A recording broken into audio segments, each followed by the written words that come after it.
विशेष मराठी कथेमध्ये आपले स्वागत आहे। आपल्या आजच्या कथेचे नाव आहे जादुई दगड। एकेकाळची गोष्ट।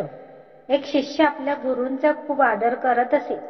गुरूंचेही आपल्या शिष्यावर खूप प्रेम होते, पण शिष्य अभ्यासात आळशी आणि स्वभावाने दीर्घसूत्री होता। त्याने नेहमी स्वयं अध्ययनापासून दूर पळण्याचा प्रयत्न केला आणि आजचे काम उद्यावर सोडले। आता आपल्या शिष्याचा आयुष्याच्या युद्धात पराभव होण्याची भीती गुरुजींना वाटू लागली। आळशीपणामध्ये व्यक्तीला आळशी बनवण्याची पूर्ण क्षमता असते। अशा व्यक्तीला कोणतेही कष्ट न करता फळे उपभोगण्याची इच्छा असते। तो निर्णय चटकन घेऊ शकत नाही आणि जरी त्याने निर्णय घेतला तरी त्याची अंमलबजावणी करू शकत नाही। नशिबाने दिलेल्या संधीचा फायदा घेण्याच्या कलेमध्येही तो विफल असतो। आपल्या शिष्याच्या कल्याणासाठी गुरूंनी एक योजना केली।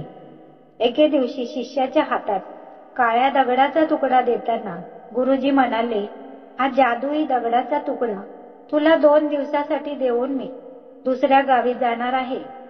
ज्या लोखंडाच्या वस्तूला तू स्पर्श करशील ती वस्तू सोन्यामध्ये बदलेल।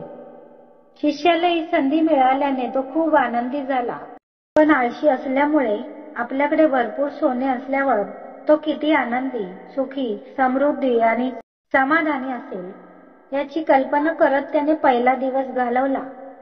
इतके नोकर असतील की त्याला पाणी प्यायलाही उठावे लागणार नाही। मग दुसऱ्या दिवशी सकाळी उठल्यावर त्याला चांगलं आठवलं की आज सोने मिळवण्याचा दुसरा आणि शेवटचा दिवस होता। गुरुजींनी दिलेल्या काळ्या पाषाणाचा आज आपण नक्कीच लाभ घेणार, असा त्याने मनात पक्का विचार केला होता। त्याने ठरवले की तो बाजारातून लोखंडाच्या मोठमोठ्या वस्तू विकत घेऊन त्याचे सोन्यात रूपांतर करील।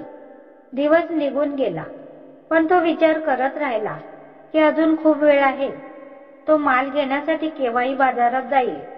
आता दुपारचे जेवण करूनच सामान आणायला बाहेर पडू, असा विचार त्याने केला। पण त्याला जेवल्यानंतर विश्रांती घेण्याची सवय होती आणि उठून काम करण्याऐवजी थोडा वेळ विश्रांती घेणे चांगले असे त्याला वाटले।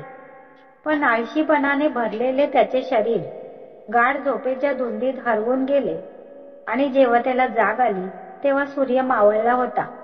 आता तो बाजाराच्या दिशेने वेगाने धावू लागला, पण वाटेत त्याला गुरुजी भेटले। त्यांना पाहताच तो त्यांच्या पाया पडला आणि तो जादुई दगड आणखी एक दिवस आपल्याजवळ ठेवण्याची विनवणी करू लागला। पण गुरुजींनी ते मान्य केले नाही आणि त्या शिष्याचे श्रीमंत होण्याचे स्वप्न भंग पावले। पण या घटनेमुळे शिष्याला मोठा धडा मिळाला।